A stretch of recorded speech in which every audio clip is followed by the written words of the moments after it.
अल्हम्दुलिल्लाह वस्सलातु वस्सलाम अला रसूलिल्लाह। ग्रुप आपको मसाइल और उनका ग्रुप में सवाल आयो है, औरत ईदगाह वञी सघे थी या न, अने औरतनि जी इमामत कराए सघे थी या न। पहिरीं सवाल सुनो। अस्सलाम वालेकुम वरहमतुल्लाहि वबरकातुहू। वालेकुम रहमतुल्लाहि वबरकातुहू जी। मोल साहब कीअं? उमेद है ख़ैर सुंदा। अल्लाह पाक खे हिफ़्ज़ो मन में रखे। मोल साहब हिकिड़ो सवाल मुंहिंजो इहो आहे त इहो औरतुनि जे बारे में, त औरतुनि जो ईद जो हिकिड़ो हुकुम आहे। कुरो जेकॾहिं का औरत पढ़ियल आहे, बाई पढ़ियल आहे, त किथे पण मस्जिद में या किथे पण घर जे अंदरि ॿी औरत खे भेरियूं करे अने औरत ईद जी नमाज़ पढ़ाए सघे थी या न, इन जे बारे में शरीयत जो हिकिड़ो हुकुम आहे। इन जे बारे में वज़ाहत कंदा। अल्लाह पाक अवां जा ॿई जहान आबाद फरमाए। आमीन। माशाअल्लाह। बेहतर सवाल है। औरतूं निस्फ़ उम्मत आहिनि। औरत तंहिंजी क़ुर्बानी रमज़ान में बहु वधारे आहे। रमज़ान मुबारक जा रोज़ा रखणा ऐं रसोई तयारु करणी, ख़ुसूसन राति जो सवेरो सहरीअ जो इंतज़ामु करणो, निंड जी क़ुर्बानी ॾियणी ऐं शाम जे वक़्तु वरी रोज़ात लाइ इफ़्तारी ऐं हंडी पाणी रसोई तंहिंजी तयारी वॾी क़ुर्बानी आहे। जॾहिं त औरत जी घर जी पण ॿई ज़िमेदारी हुए थी। हाणे इहा औरत जंहिं एॾी क़ुर्बानी ॾिनी, जंहिं रोज़ा रखिया, जंहिं रोज़ा रखाया, अने इन लाइ करे ईद जी नमाज़ जो मसइलो पुछे में आयो आहे जी। मुंहिंजी माउ ऐं भेण इस्लाम तोखे पण वॾी क़दुरु क़ीमत जी नज़र सां हक़ ॾिने। उन में जा ई पण हक़ आहे जो तूं ईदगाह वञी सघे थी ऐं ज़रूरत प्रमाणे सिर्फ़ु औरतुनि जी इमामत पण कराए सघे थी। ईदगाह वञी सघे थी, तंहिंजी भला की दलील आहे जी। उम्मे अतिया रज़ी अल्लाह ताला अन्हो जी रिवायत है त आप सल्लल्लाहु अलैहि वसल्लम हुकुम ॾिनो। हिते ॾिसो लफ़्ज़ हुकुम है, हुकुम ॾिनो। अमर ना अमर ॾिनो, हुकुम ॾिनो, आदेश कयो, ऑर्डर कयो। ईद उल फित्र ऐं ईद उल अज़हा जे ॾींहं में त जेको दोशीज़ा औरतूं हुयूं, कुंवारियूं हुयूं, ऐं उहे पण औरतूं जेको ख़ासि पीरियड में उज़र शरई जी हालत में परदे वारियूं हुयूं, उहे औरतूं निकिरें ईद जी नमाज़ लाइ करे। पण जेकॾहिं उज़र शरई में ख़ासि कंहिं पीरियड में आहे त उहो ईदगाह पिंड में नमाज़ गाह में न अचे, बल्कि ज़रा दूर रहे, पण ज़िक्र अने भलाई जा कम रहिया, दुआऊं रहियूं, उन में शामिल रहे। जेकॾहिं कंहिं वटि चादर न आई, उॾ न आई, त नबी सल्लल्लाहु अलैहि वसल्लम फरमायूं ॿिए वटां गिनी गिने। इहा रिवायत सही बुखारी जे अंदरि मौजूदु आहे अने ॿिए किताब में मुस्लिम शरीफ़ में पण मौजूदु आहे। इन रिवायत में आदेश है जो औरतें खे नबी सल्लल्लाहु अलैहि वसल्लम हुकुम ॾिनो।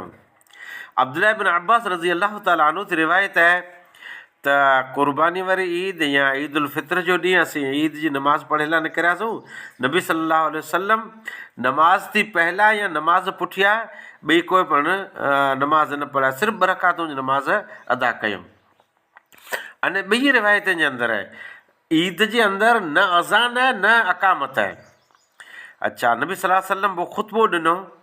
ख़ुतबो ॾेई करे वरी औरतुनि ॾांहुं विया। त हिन जो मतिलबु ईद जी नमाज़ लाइ करे औरतूं पण आयूं हुयूं, उहे ज़रा छेटे हुयूं। ईद जी नमाज़ जो ख़ुतबो ॾेई करे औरतुनि ॾांहुं विया। हज़रत बिलाल रज़ी अल्लाह ताला अन्हु नबी सल्लल्लाहु अलैहि वसल्लम सां गॾु भेरा हुआ। नबी सल्लल्लाहु अलैहि वसल्लम औरतुनि खे जेको नसीहत फरमायूं, तंहिंमें सदको ख़ैरात जी ॻाल्हि कयूं। त साहबियात हुयूं ऐं सदके में उन जी मिसाल आप हुई। उन खे जेकी टोल दागीना पहिरियल हुआ, उन पिंड जा टोल दागीना पण उनटाणे जे अल्लाह जी राह में ख़र्च कयूं। इन से मालूम थियो त ईदगाह साहबियात अचींदा हुआ अने नबी सल्लल्लाहु अलैहि वसल्लम हुकुम पण ॾिनो। मूंखे हिन ॻाल्हि जो अरमान थिए थो त अॼु जेकॾहिं कंहिं दुकान ते वञूं था त हिते मुस्लमान औरतूं मौजूदु आहिनि, सौंप ते वञूं था मुस्लमान औरतूं मौजूदु आहिनि, चकीअ ते वञूं था मुस्लमान औरतूं मौजूदु आहिनि, बाज़ार में मुस्लमान औरतूं मौजूदु आहिनि, विहां वधाणूं मरणूं परणूं मुस्लमान औरतूं अचनि थियूं। तैर को फितनो नथो वहे। हीअ च औरतूं ईदगाह वञूं त फितनो थींदो। ॿिए कमे कारे में का ॻाल्हि न आहे, पर अलाह जे नबी जा फरमान आहे, अलाह जूं बानियूं जेकॾहिं मस्जिद वञणु चाहिए त इन खे न रोकियो। हाणे रहियो मुंदो कुरो औरत जी इमामत कराए सघे थी। हाणे ईदगाह में इंतज़ाम आहे न त कुरो करणो। आउं जंहिं इलाइक़े में रहंदो अल्हम्दुलिल्लाह हर ॻोठ में ईदगाह में औरतुनि जी अलॻि ईदगाह इंतज़ाम आहे। ॾिसो त औरत जी इमामत कराए सघे थी या न। जीअं औरत जी इमामत कराए सघे थी, औरत इमाम बनी सघे थी, पर एतिरो जो औरत सफ़ में बराबरि उभिंदी। औरत मर्द वांगुरु हिकिड़ी सफ़ आॻिर की न उभिंदी। औरतूं नमाज़ लाइ अचंदियूं, ऐं जेकॾहिं औरत इमाम तंहिंखे कोई भुल चुक थी वई त सुभान अल्लाह जे बदिले औरत पिन जे हथ मथे थोरी हथाड़ी हणी ऐं इशारो कंदी। उम्मे वरका बिनते अल हारिस रज़ी अल्लाह ताला अन्हु से रिवायत आहे त रसूलुल्लाह सल्लल्लाहु अलैहि वसल्लम जॾहिं उन्हनि जे घरे अचींदा हुआ त नबी सल्लल्लाहु अलैहि वसल्लम उन्हनि जे घरे हिकिड़ो मौज़िन मुक़ररु कयो ऐं हुकुम ॾिनो त ही मौज़िन अज़ान ॾे ऐं उम्मे वरका घर जी औरतुनि खे इमामत कराईं। अब्दुर्रहमान बिन खलास रिवायत कंदा आहिनि त इहे जेको मौज़िन हुआ इहे वॾी उमिरि जा हुआ।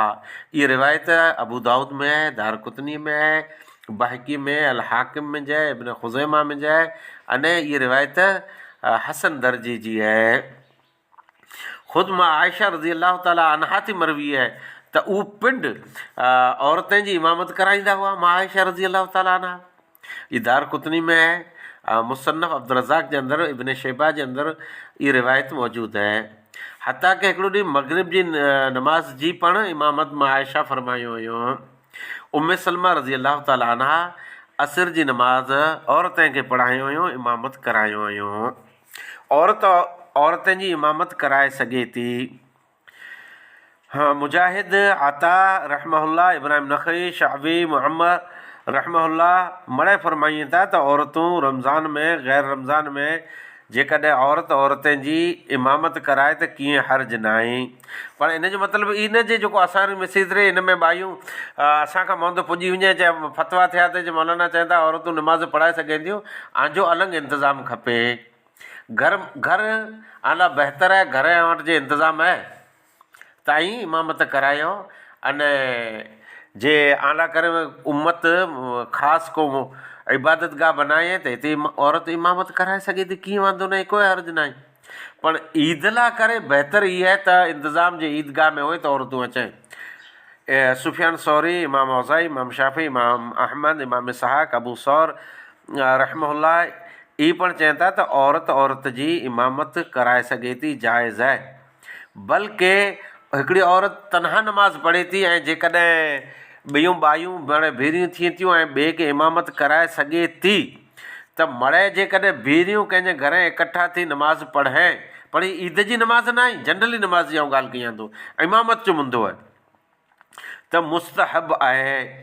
ई मड़े रिवायतूं खणी, अक़वाल खणी पाण हिन हद ते भुॻायूं त जेकॾहिं ईदगाह में इंतज़ाम न आहे त कंहिं पण मस्जिद में अने तमामु शरीयत जे उसूल ऐं ज़ाब्ते जे तहत, तमामु सेफ्टीअ जे तहत जेकॾहिं कोई औरतें खे ईद जी नमाज़ पढ़ाईंदी, हिकिड़ो सफ़ा न पढ़े, कोई इन वटि ऑप्शन आहे ज न, अने नथियूं पढ़े, इन जेकॾहिं केरु बाई इमामत कराए अने औरतें खे नमाज़ पढ़ाए त जमात जी नमाज़ थी वेंदी, अने बाई जी इमामत तंहिंमें कीअं वांदो न आहे। वाख़िर दवाना अल्हम्दुलिल्लाह।